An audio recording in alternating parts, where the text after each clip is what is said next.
Okay, here, let's continue with part 2 of exercise 5-5. So we just finished up with, the long-term investments.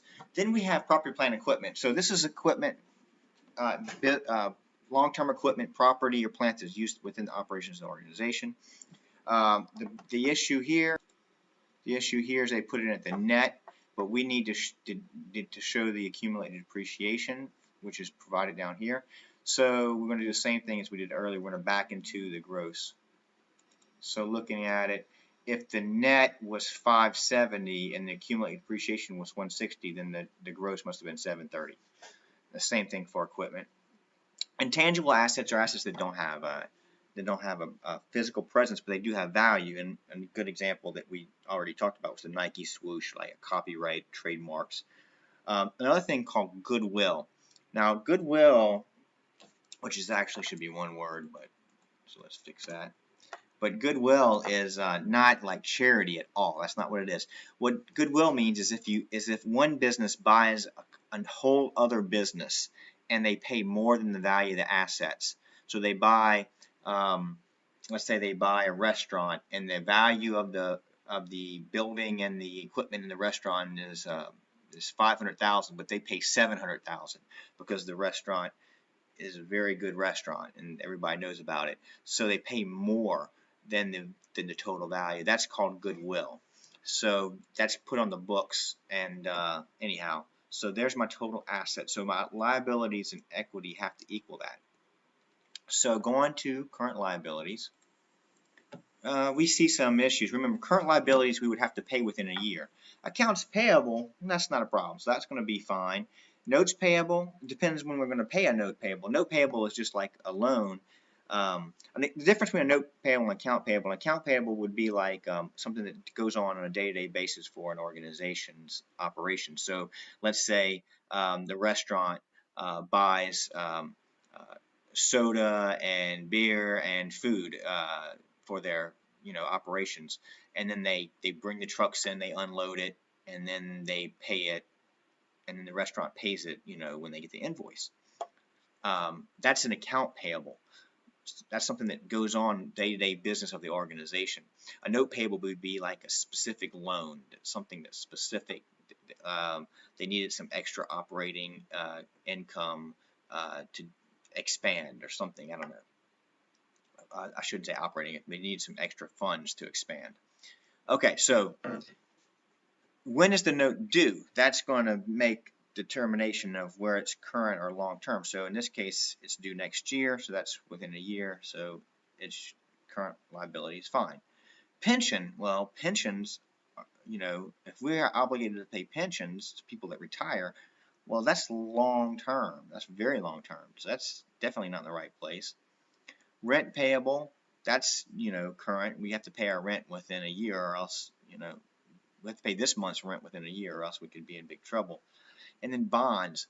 Bonds are loans. So if you bought a bond that's, let's say, I don't know, let's say a company like Samsung is selling bonds.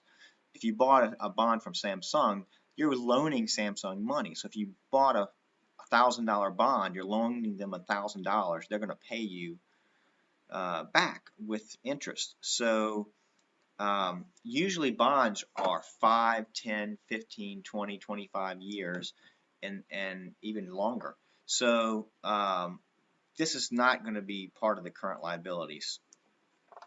So looking at my current liabilities, the accounts payable, the notes payable, and the rent payable were fine.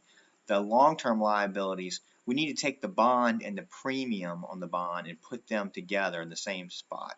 So if a bond is sold with a market rate that's higher, market value that's higher than its face value, in other words, you paid $1,100 for that $1,000 bond, then that's a premium. So that goes here as an add to it.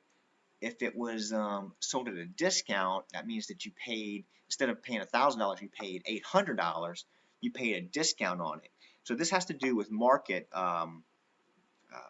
market factors that create premiums and discounts, but we have to account for them here. So we want to put those together. If it was a discount, it would be a negative, we'll subtract from it. Put your pension obligations here. I don't think there was any changes to that. The stock, there was no change to the stock. Additional paid in capital, that wasn't affected, but the retained earnings, let's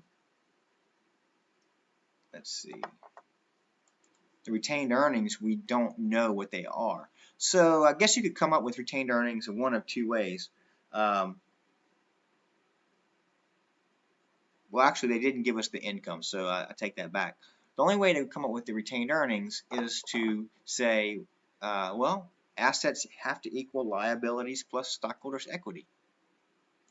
So if the 2,178,000 is the assets, the liabilities are 944, then the equity has to be equal the difference.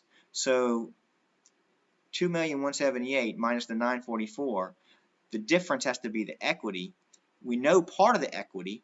Equity is made up of 450,000, and equity is made up of, equity is made up of the 450,000 is the stock part, and it's also made up of retained earnings. In other words, the stock plus the retained earnings together give us the equity.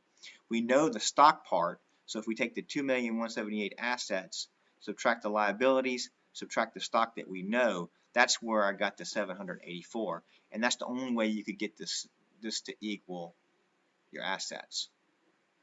All right.